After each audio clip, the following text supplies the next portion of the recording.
Hello students, IIT brain में आपका स्वागत। आज फिजिक्स में जिस टॉपिक पे हम डिस्कस करेंगे उसका नाम है electric flux passing through a disc. Electric flux passing through a disc due to a charge.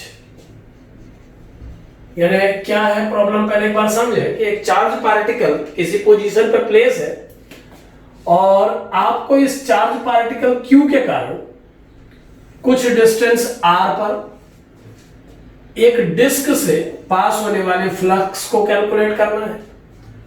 यह डिस्क इस चार्ज से परपेंडिकुलरली प्लेस है, आप ये मान लें। कैसे कैलकुलेट करेंगे एक बार समझे। अगर इस डिस्क से पास होने वाला फ्लक्स आपको कैलकुलेट करना है इस चार्ज के कारण, तो आप सबसे पहले, क्योंकि जानते हैं कि इस डिस्क में अगर एलिमेंट्री सरफेस बनाए जाएं तो वो हर सरफेस इस पॉइंट से अलग अलग डिस्टेंस पे होगा, सबका डिस्टेंस r नहीं होगा। ऐसे पॉइंट्स को सबसे पहले हम कलेक्ट करेंगे जिनका डिस्टेंस q चार्ज से सेम है, और हम जानते हैं कि ऐसे पॉइंट्स कलेक्ट करने पर हमको इस डिस्क में बहुत सारी रिंग्स मिलेंगी। एक रिंग से स्टार्ट करेंगे। मान लीजिए एक रिंग हमने कंसिडर की जिसका रेडियस y है और उसकी थिकनेस को हमने dy कंसीडर किया है। अब y रेडियस की dy थिकनेस की इस रिंग से पास होने वाला फ्लक्स हम सबसे पहले कैलकुलेट करेंगे। अगर ये रेडियस y और ये डिस्टेंस r है तो इस डिस्टेंस को कैलकुलेट किया जा सकता है, लेकिन अभी नॉर्मली हम इस एंगल को थीटा कंसीडर कर रहे हैं और इस डिस्टेंस को फिलहाल z वेरिएबल से शो कर देते हैं। अब इस रिंग से पास होने वाला फ्लक्स कितना होगा पहले ये कैलकुलेट कर लेते हैं। तो जैसा फ्लक्स का डेफिनेशन है, हम जानते हैं कि किसी चार्ज से जो इलेक्ट्रिक फील्ड डेवलप होता है और सरफेस का जो सरफेस एरिया वेक्टर होता है उनके डॉट प्रोडक्ट से फ्लक्स कैलकुलेट किया जाता है। तो इस रिंग से, जो ये रिंग बनाई है मैंने dy थिकनेस की रिंग, इस रिंग से पास होने वाले फ्लक्स का value d phi E dot ds से दिया जा सकता है। इस चार्ज पार्टिकल के कारण इस रिंग के किसी भी पॉइंट पर जो इलेक्ट्रिक फील्ड डेवलप होगा वो रेडियली आउटवर्ड डायरेक्शन में होगा। उसका डायरेक्शन कुछ इस तरीके का होगा, हम देख पा रहे हैं। और ऐसा इस रिंग के हर एलिमेंट के लिए होगा, क्योंकि इस रिंग के किसी भी पॉइंट पर इस चार्ज पार्टिकल से बनने वाला ये एंगल थीटा ही रहेगा। इलेक्ट्रिक फील्ड का डायरेक्शन इस रिंग के किसी भी पॉइंट पर हॉरिजॉन्टल से थीटा एंगल मेंटेन करता हुआ बनेगा। एक दूसरे इंपॉर्टेंट पॉइंट पर और आए कि जो डिस्क पे हमने रिंग कंसीडर की है, इस रिंग के किसी भी एलिमेंट पर सरफेस एरिया वेक्टर का जो डायरेक्शन होगा वो इस डिस्क के परपेंडिकुलर ही होगा। यानी रिंग के लिए सरफेस एरिया वेक्टर का डायरेक्शन डिस्क के परपेंडिकुलर होगा और इलेक्ट्रिक फील्ड का डायरेक्शन किसी भी एलिमेंट के लिए जेड वेक्टर के अलोंग होगा। जेड वेक्टर का डायरेक्शन अलग अलग एलिमेंट के लिए वेरी करेगा। अब यहां पर ध्यान देने का पॉइंट है, इस बात पे ध्यान दें कि इस चार्ज पार्टिकल के कारण इस रिंग के डिफरेंट पॉइंट पर इलेक्ट्रिक फील्ड वेक्टर अलग अलग होगा, लेकिन उसका मैग्नीट्यूड सेम होगा। दूसरी बात, इलेक्ट्रिक फील्ड का वेक्टर डिफरेंट होगा, इलेक्ट्रिक फील्ड का मैग्नीट्यूड इस रिंग के हर पॉइंट पर सेम होगा। और किसी भी एलिमेंट के लिए, इस रिंग के किसी भी एलिमेंट के लिए सरफेस वेक्टर ds और इलेक्ट्रिक फील्ड वेक्टर के बीच में जो एंगल होगा वो थीटा ही होगा।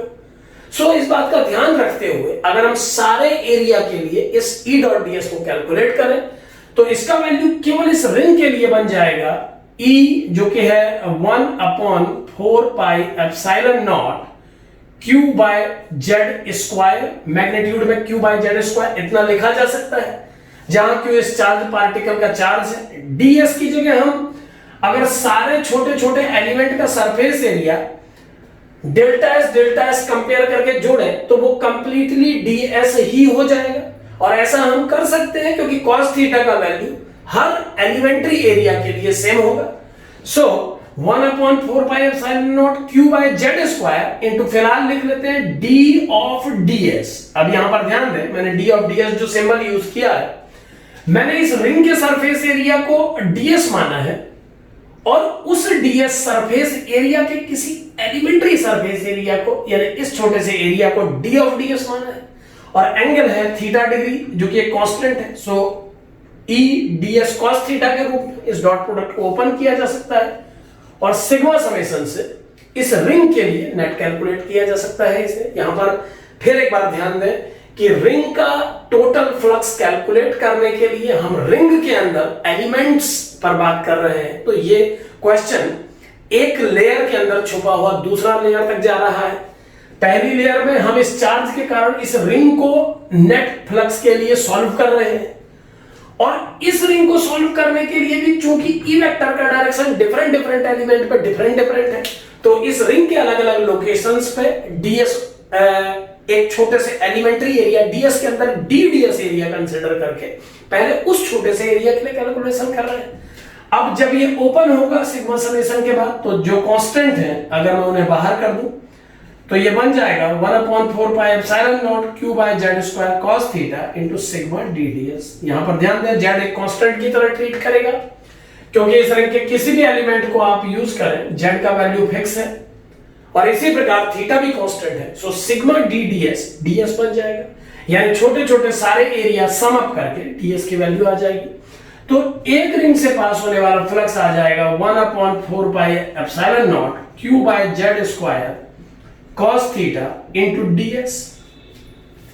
अब ds यानी इस रिंग का एरिया, तो जैसा क्वेश्चन में दिखाई दे रहा है, अगर ये डिस्टेंस y है तो इस रिंग का सरकमफ्रेंस 2 पाई y होगा, और इसकी थिकनेस dy है, तो इस एरिया को 2 पाई y dy से रिप्लेस किया जा सकता है। सो अगर हम रिंग का area 2 pi y dy put करते हैं तो इस रिंग से पास होने वाला फ्लक्स आ जाएगा d phi equal to 1/4 pi epsilon naught q by z square cos theta into 2 pi y dy।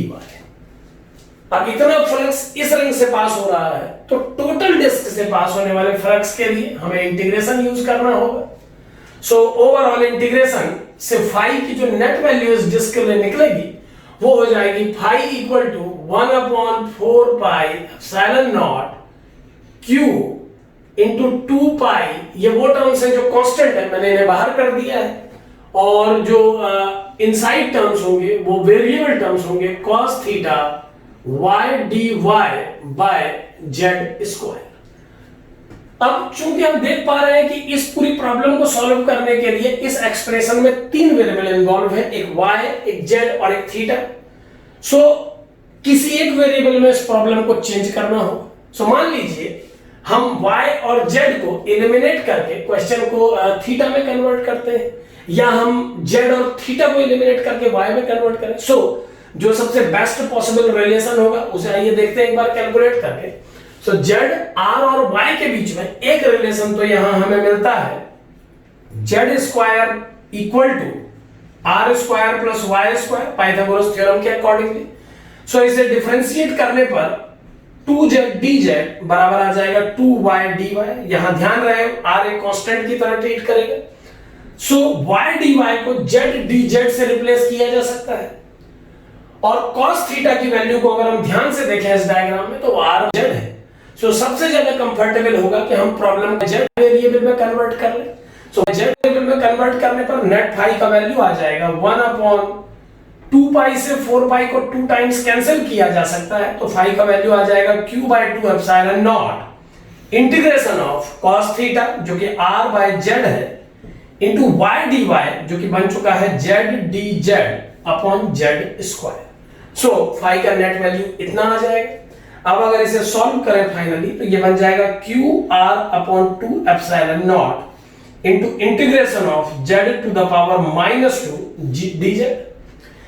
z to the power -2 को हमें इंटीग्रेट करना है, और चूंकि अब क्वेश्चन z इंटीग्रेंड में चेंज हो गया है तो हमें सबसे पहले जज करना होगा कि पूरी डिस्क को कैलकुलेट करने के लिए z की वैल्यू का रेंज क्या होगा।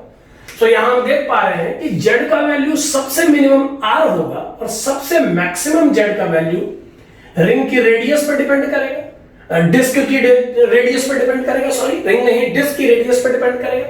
सो अगर इस डिस्क का रेडियस r है कैपिटल R और ये स्मॉल r, तो z का अपर लिमिट √r² + r² होना चाहिए। सो अब हमें इसे इंटीग्रेट करना होगा r से √r² प्लस r² तक। सो एक बार इसे फाइनल इंटीग्रेट करके देखते हैं ये आंसर क्या आता है। तो इसे सॉल्व करने पर ये बन जाएगा phi is equal to QR/2ε0 into z⁻⁻2 integration बन जाएगा z⁻⁻1 and limits are from r to √r² plus r²। Minus sign बाहर लेने पर ये बन जाएगा QR/2ε0 विद -1/z और लिमिट पुट करने पर ये हो जाएगा 1/√r² प्लस r² -1/r। ये माइनस r को अगर हम फिर से ब्रैकेट के अंदर शिफ्ट करें तो ये Q/2ε0 माइनस मिलने से ये माइनस प्लस हो जाएगा और r से r कैंसिल। सो ये सेकंड टर्म 1 बन जाएगा और फर्स्ट टर्म बन जाएगा -r/√r² प्लस r²। अब r/√r² प्लस r² इस डिस्क के टर्मिनल्स इस परपेंडिकुलर लाइन से जो सेमी एंगल बना रहे हैं उसे प्रेजेंट कर रहा है।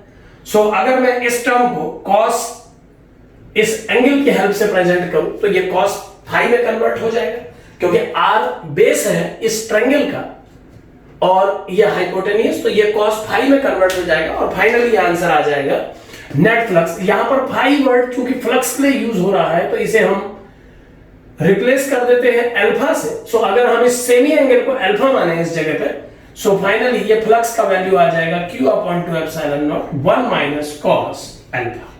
यानी कि एक डिस्क का सेमी एंगल अगर अल्फा हो तो वो डिस्क चार्ज पार्टिकल के कारण जो नेट फ्लक्स यूज करती है या जो नेट फ्लक्स चार्ज पार्टिकल के कारण इस डिस्क से पास होता है उसे Q/2ε0 1 - cos अल्फा फॉर्मूले से दिया जा सकता है। अब अल्फा की डिफरेंट वैल्यू पुट करके आप इस रिजल्ट से डिफरेंट रिजल्ट पता कर सकते हैं। जैसे अगर आपको इनफाइनाइट रेडियस की डिस्क पर Q चार्ज से फ्लक्स कैलकुलेट करना हो तो आप अल्फा की जगह 90 डिग्री पुट कर सकते हैं। 90 डिग्री पुट करने पर cos 90 0 हो जाएगा और नेट फ्लक्स Q/2ε0 आ जाएगा। यानी इनफाइनाइट रेडियस की डिस्क अगर किसी चार्ज पार्टिकल के सामने प्लेस है तो जो फ्लक्स डेवलप करती है, जो नेट फ्लक्स उस डिस्क से पास होता है इस चार्ज पार्टिकल के कारण, वो नेट फ्लक्स Q/2ε0 होगा। एक बात यहां पर और ध्यान दें, कई बार इस फॉर्मूले को देख के स्टूडेंट ये माइंड प्लान कर लेता है कि it is independent of distance of the charge from disc. ऐसा नहीं है, क्योंकि हमने r/√r² प्लस r² को cos अल्फा लिख दिया है तो विजिबल नहीं है, यहां दिखाई नहीं दे रहा, बट हिडन फॉर्म में r का ही फंक्शन है। सो ये जो फाई का वैल्यू है एक डेफिनेट रेडियस की डिस्क के लिए जो फ्लक्स उससे पास होगा वो डिस्टेंस का फंक्शन होगा। यानी इस बात पर डिपेंड करेगा चार्ज पार्टिकल डिस्क से कितना दूर है, क्योंकि r के इस वैल्यू के बदलने से इसका फर्क अल्फा पे भी पड़ेगा।